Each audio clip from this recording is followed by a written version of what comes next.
حضرت سیدنا سہل بن عبداللہ رحمت اللہ تعالی علیہ اس قدر کمزور ہو گئے تھے کہ اپنی جگہ سے اٹھ نہیں سکتے تھے، مگر جب نماز کا وقت آتا تو شوق نماز کی بدولت ان کی قوت لوٹ آتی اور وہ لوہے کی سلاخ کی طرح سیدھے کھڑے ہو جاتے تھے، اور جب نماز سے فارغ ہوتے تو پھر سے پہلی جیسی کمزوری کی حالت میں آ جاتے اور اپنی جگہ سے اٹھ نہ سکتے تھے۔ یہ نماز کا ذوق، نماز کا شوق ہے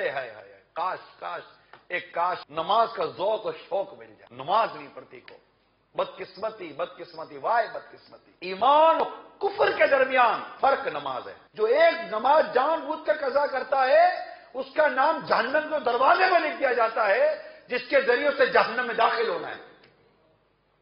اب غور کرے بندہ، سوتا رہ گیا نماز چلی گئی، دکان میں بیٹھا رہ گیا نماز چلی گئی۔ اگر غفلت سے بھی نماز گئی نا تو افسوس تو کرے، ارے نماز چلی گئی۔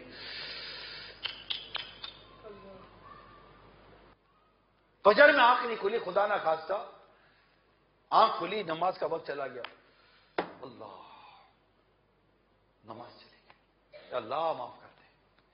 کچھ تو کرو یار، کچھ تو کرو کہ آپ اٹھے، آپ دفتر میں لیٹ ہو گئے، چیخ رہے، جلدی کیوں نہیں اٹھایا میرے کو؟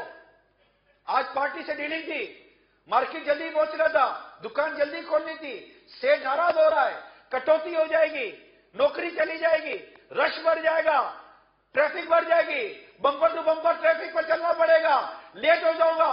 تمہیں ہر طرح کا احساس ہے، مگر نماز چلی گئی اس کا احساس نہ ہوا۔ اللہ تعالیٰ نے تو تم پر فرض کیا، وہ نماز قضا کر دی، اس کا احساس نہ ہوا۔